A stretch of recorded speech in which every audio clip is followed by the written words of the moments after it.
you, Rex. With that, we're going to move on to our final induction, Susan Polgar. And we're going to have a good friend of hers, Grandmaster Yasser Sarwan, speak a little bit about her career before we hear her speech later. Yasser is an inductee to the U.S. Chess Hall of Fame. He's a U.S. champion. He's a spokesperson for the chess campus. I'm sure you all have seen his commentary online. And so, welcome to the stage. Thank you.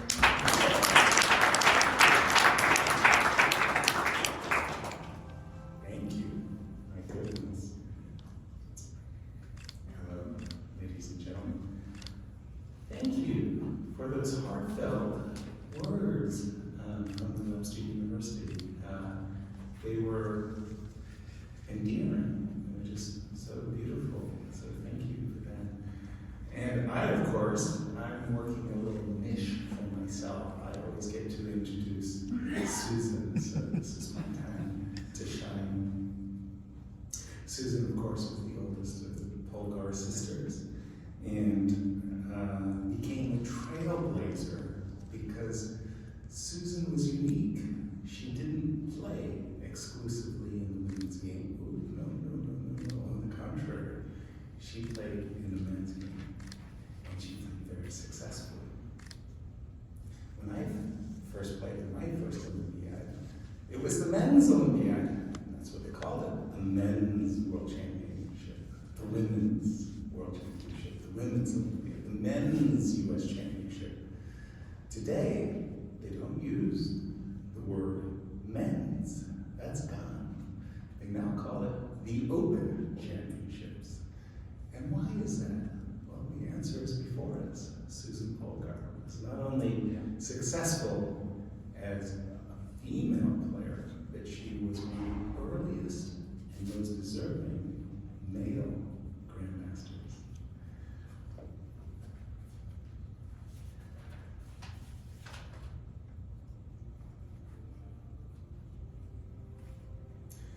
It's really a very special evening, and for those of you who haven't visited the offices behind me, I urge you to go there, because you will not see, you will not believe the trophy cabinet case of the Webster University, and to have the Webster University team here this evening, that's also something very, very special. So with all of those comments, I just want to say, ladies and gentlemen, please join me in welcoming Susan Polgar to the World Chess Hall of Fame.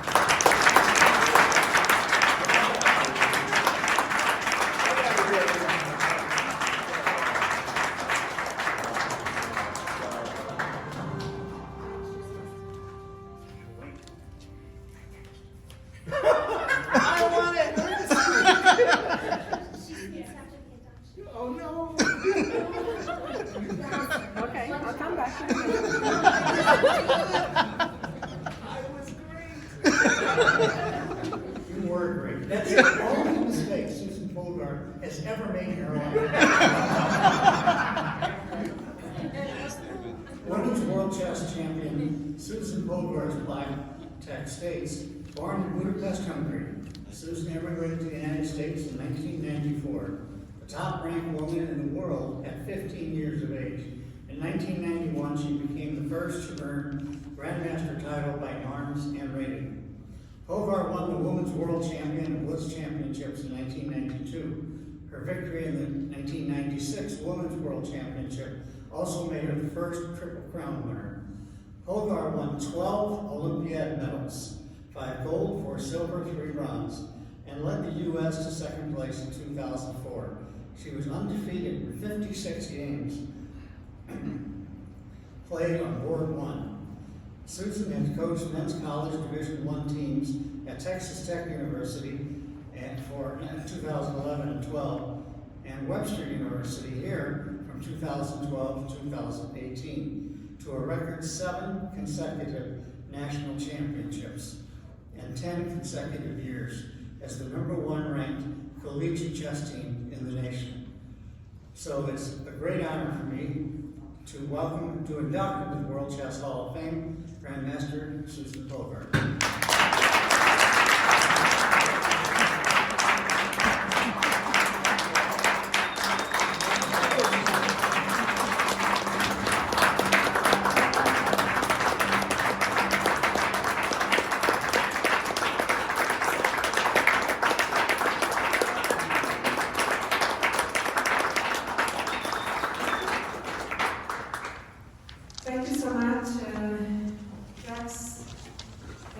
much, Julia, Matt,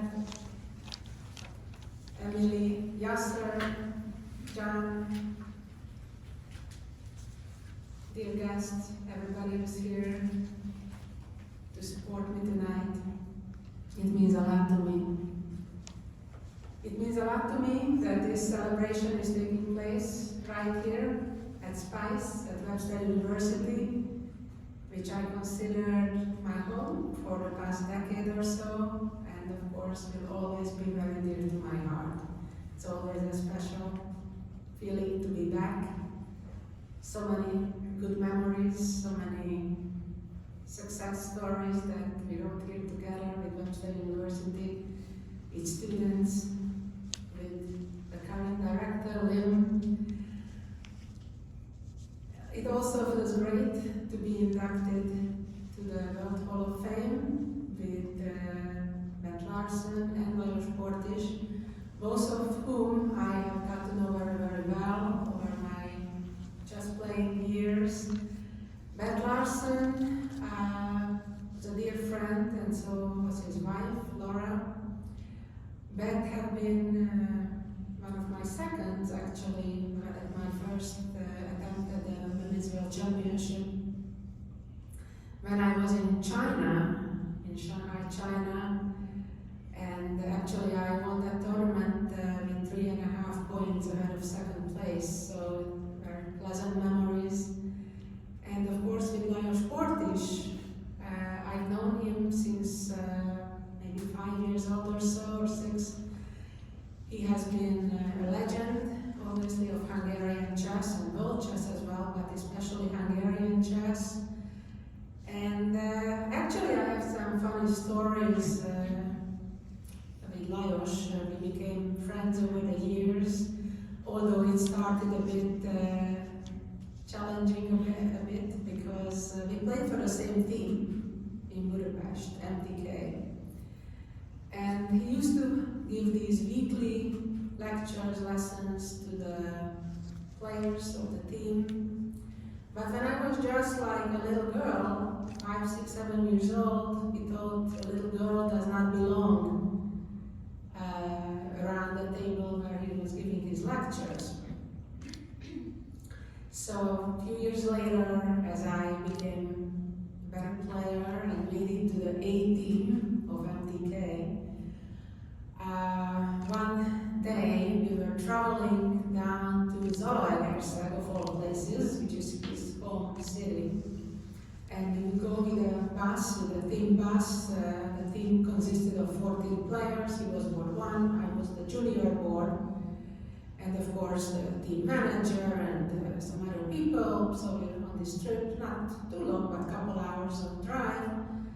And I was sitting in the back of the bus, and one moment he came over and was congratulating me the progress I was making. He was encouraging me, maybe one day I'll be a women's champion, maybe even world champion. And I told him, thank you, that's very kind of you. And he came with the best intentions. And as I said, by then he had some respect for my chess. And I told him, but you know, actually my dream is to become a grandmaster.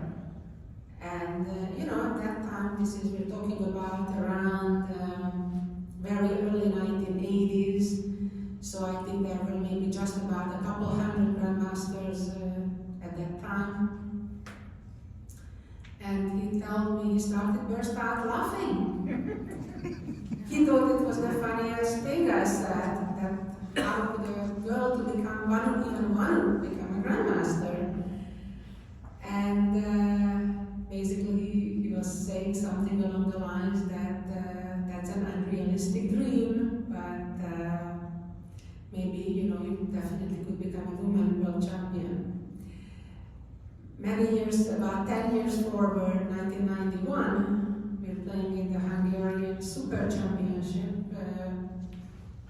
and which my sister Judith happened to win, but I played one of my nicest combinations with the black pieces, sacrificing a bunch of things, and very nice dances of my knights, and a nice checkmate, whoever is curious can look it up. And and I won that game against no other than Lajos Portis. I guess I had to earn his respect over the years, and eventually we became friendly and played several more times, obviously, when we used to have those fun matches between ladies and veterans that their late Van Osterom was sponsoring. First of all, I'm so honored to be inducted to the Hall of Fame. It's a special feeling. This has been a year of reflections for me, and not just because I learned obviously about the honor I'm receiving tonight, but also because coincidentally I have been working on my memoirs this year, a book that hopefully you can all read around end of next year.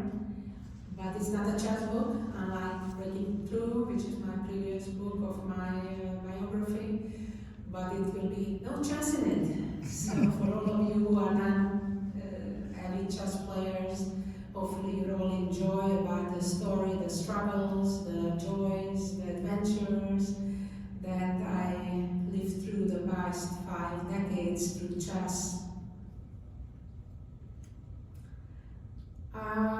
My career started kind of accidentally, when one day I was in our foyer and was looking for something new to do. I was just about turning 4, and I stumbled upon some chess pieces in one of the cabinets, and I didn't know what they were. They looked cute, little figurines. So I asked my mom what they were. She said she didn't play any chess, so all she knew about these are chess pieces. But you gotta wait until Dad comes home. He's a hobby player, he can teach you how to play. So something that started out kind of as an accident, it became a passion soon after, and eventually a mission, which I'm still living. First, I'd like to give credit to my parents. Obviously, without them, I wouldn't be here, and neither would be my chess career. My father was my first coach, and my main coach until I was about 10 years old. We were learning together. He discovered that there are such things as chess books, and as an adult, as somebody who used to play a bit in high school, you know, he was ahead of me for some time, but we were learning together, and he was obviously a great coach. I also would like to thank my sisters, my husband Paul, all my coaches, sparring partners, sponsors, fans, and everyone else, friends, family, everyone else who helped support me and make me accomplish the things I did. But my parents taught me a lot of things in life, obviously. But most importantly, they taught me the value of hard work. They taught me that dream big, and with hard work and perseverance, you can accomplish anything you want. There are no limits. And having that belief in hard work, believe that dreams can come true, stayed with me for the rest of my life, and I'm very thankful for them that they instilled in me the value of hard work and what it can accomplish. My career started early on, shortly after I accidentally discovered those cute chess figurines. At age 4, when I played my first championship among girls, elementary school girls, which means up to age 11, I was just 4. And I won that Budapest championship after winning the preliminaries with a perfect 10-0 score. That started my chess career, that drew a lot of attention, obviously. Then a year later, I went back and played the same preliminaries as a year earlier, at age 5. And but I played against the boys. I qualified, I won the preliminaries without losing game. And then I showed up for the finals, just like the year before, for the girls' finals, this time for the boys. And to my shock and disappointment, I learned that my name was not on the list, even though I won the preliminaries. And sadly, the organizers informed me that no girl can play with the boys in chess in this tournament. Which is weird, that obviously weeks went by and they could have informed me of it, but they didn't, so I learned it right then and there. And that was my first taste of how difficult it may be in the future being a young girl in this male-dominated field of chess.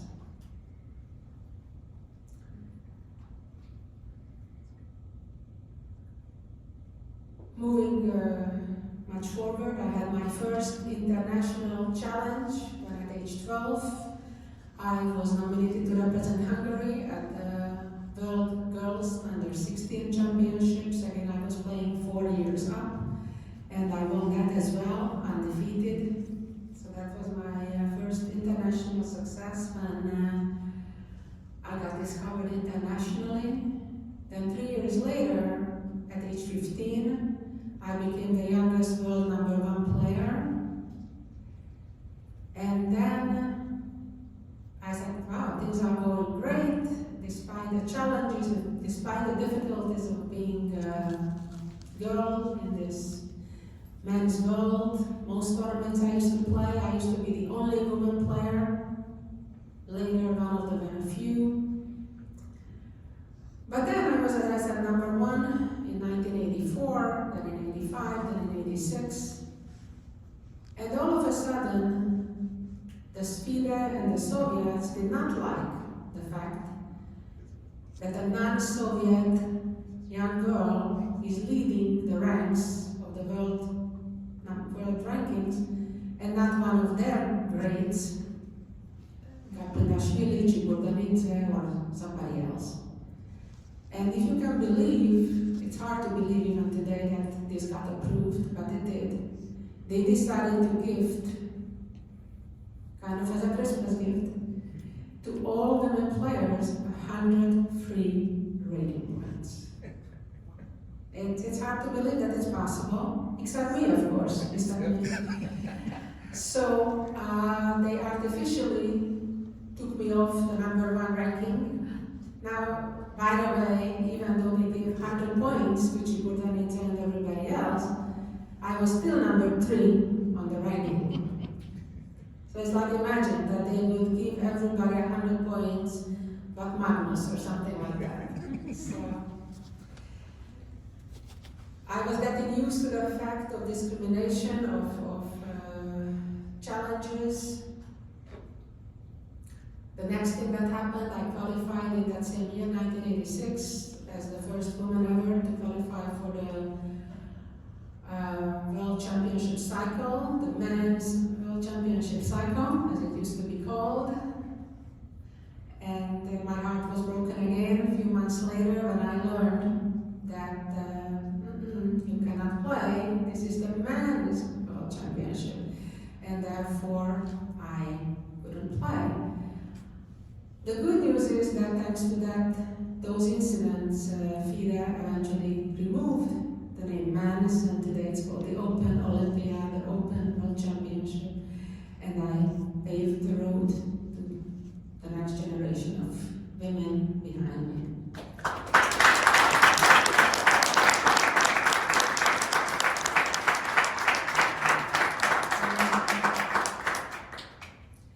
Also, I think I want to make another important point, that all these challenges, unfairness, difficulties, I could have used it to quit chess and do something else, but I always used it as fuel for motivation,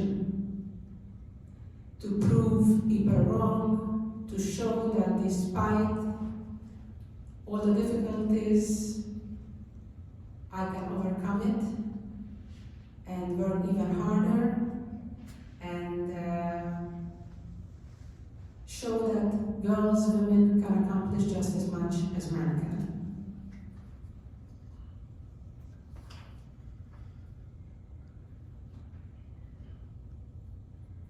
Fast forwarding to my American life, which is more than half my life.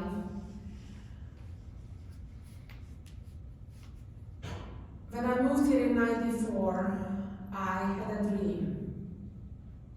And I believed that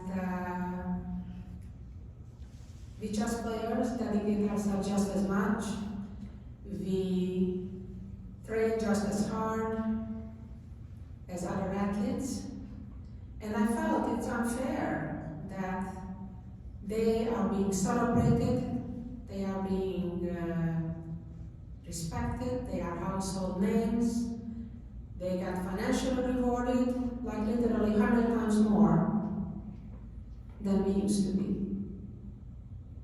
And I felt that something should be done about it. I didn't exactly know how, but I felt that I'd like to try to do my share. And there were no racks at the time yet, unfortunately, in America.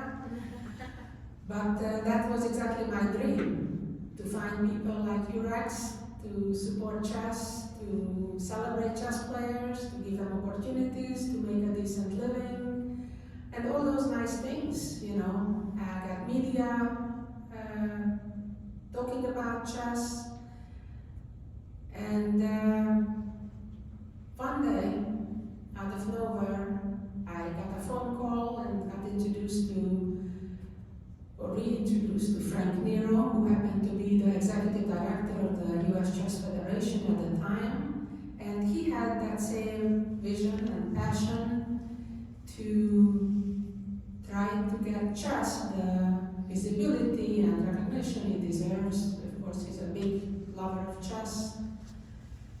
And he noticed as an ED that only about 1% of the US Chess Federation at the time were female. And he knew that I moved to the US, and he felt that if he could lure me out of retirement, I could make an impact. So we met, and we discussed various things, and one of the things he brought out is, what if you would come out of retirement and play for the US team? I said, well, I retired many years now, I have 2 toddlers I'm raising, I just went through a rough divorce, there is no way I can do that. And then, you know, he was telling me, well, look at what Mia Hamm did with US soccer recently. Soccer wasn't a very popular sport, just like chess, not to mention women's soccer. What if you would come out of retirement, you come back with medals, maybe gold, maybe you could do the same for chess? Well, I said, okay, let me sleep on it. I was thinking about it, I was discussing it with Paul. Long story short, eventually I agreed. Obviously, it was a risky move for me to play, because not playing for that many years, who knows what would happen, right? It's pretty unusual that somebody would skip just 8-9 years and would come back and succeed. Fortunately,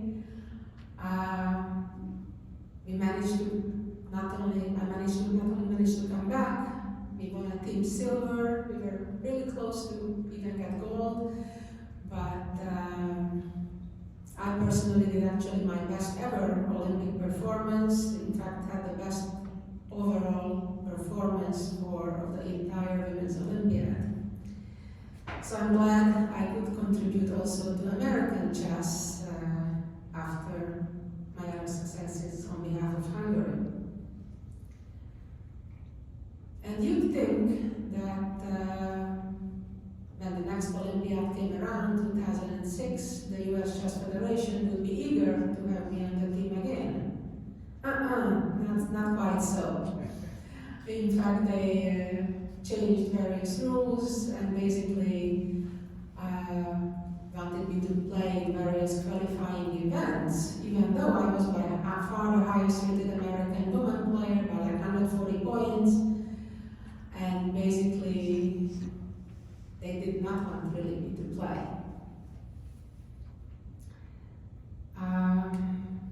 So after all of that, I said, okay, I'm done playing, even though I said, okay, let me do one last thing. And I organized the up to that point highest rated American tournament, the Mayor's Cup in 2006, where various members of the Olympiad teams played, including Gata Kamsky and Boris Gulko and others.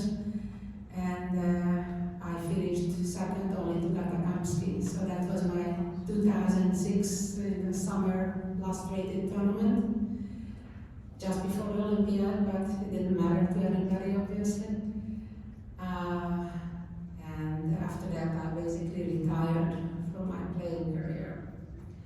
And that's when I set my eyes on some new challenges, and that was collegiate chess. And after that point, there was no female head coach of any chess program. And I was asking how come, and they said, well, there was nobody good enough.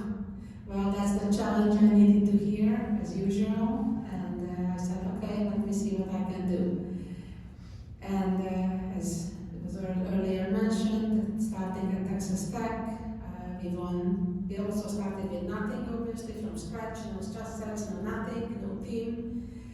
And built a program in our first year of Division 1. We made it to the Final Four. In our second year, we won the national championship. Repeated it the following year, and then we came to Webster, where we, I guess, wrote history together, and lots of amazing memories, 5 consecutive Final Fours here, 7 total with the Texas Tech ones, and many, many other titles on behalf of the students. I'd like to thank again Webster University for our amazing partnerships, our students, and I'm wishing Lim and the current students to continue the legacy that I started here at Webster in 2012. Again, I would like to thank very much everybody for attending. I'd like to welcome also the Bota sisters who also grew up throughout my foundation's tournaments. I've known them since they are 9-10 years old or so. Many friends who flew in from across the country, Marty Grant from ICC, other friends who flew from across the country, and special moment. Thank you everyone. I'm very honored, I'm very touched, and I'm very happy that we are here, all here at SPICE. Thank you, and thank you Rex again for all you do for American chess.